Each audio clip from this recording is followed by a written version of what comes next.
Hungarian Prime Minister Viktor Orbán has once again cast doubt on Ukraine's sovereignty, shrugging off accusations that Hungarian reconnaissance drones may have violated Ukrainian airspace.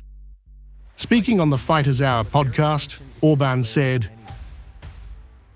"Let's suppose they flew a few meters in there, Ukraine. And so what? Ukraine is not an independent country. Ukraine is not a sovereign country. If we, that is the West, decide not to give it a single forint, tomorrow Ukraine could shut down." Orbán further advised Kyiv to focus on its eastern border with Russia, dismissing security concerns over the alleged drone incursion. "No one is going to attack it from here. 2, 3, or 4 Hungarian drones, whether they cross the border or not, is not the issue the Ukrainians should be concerned with."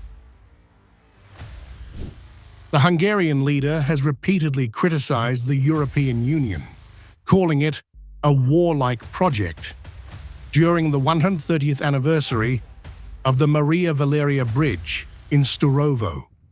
He also reaffirmed Hungary's independence from Western pressures. We should not behave in Hungary as if we are being harassed from outside, as if they could tell us what to do from the outside. It is clear what is in Hungary's interest, and we will act accordingly. We listen to everybody. We answer everybody calmly, and after that we'll act in the way which is good for the Hungarians. Orbán proposed a potential diplomatic path that would bypass Kyiv's NATO ambitions, suggesting that Europe should engage directly with Moscow.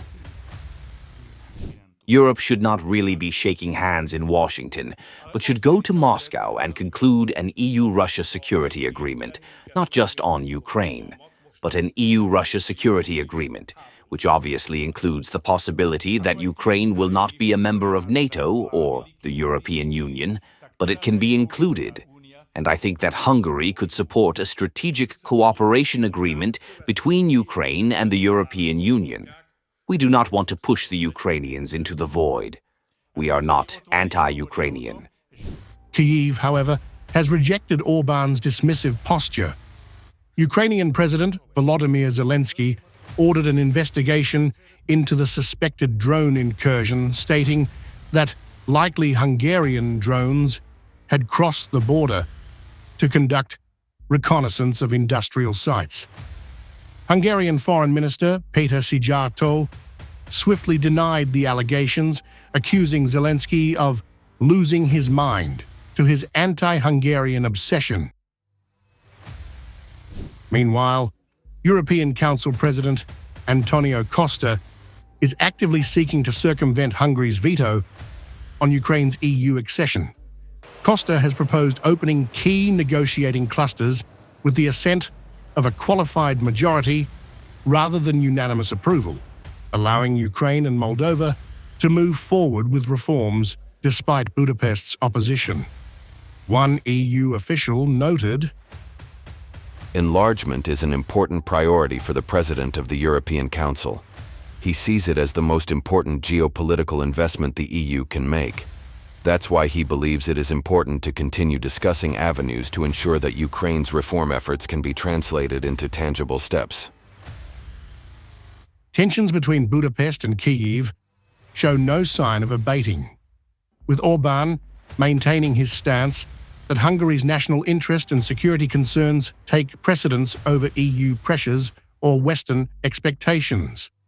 He also reiterated Hungary's refusal to be drawn into the Russia-Ukraine conflict.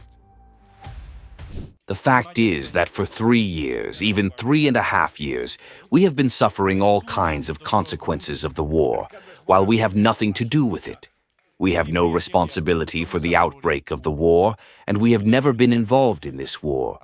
But those ladies and gentlemen out there in the West, like von der Leyen, want to drag us into this war. We have to resist. Orbán's defiance underscores a growing rift within Europe as Hungary openly challenges both Brussels and Kyiv, leaving the EU's unity on Ukraine's future in doubt and raising questions about how far member states will go to resist Western pressure.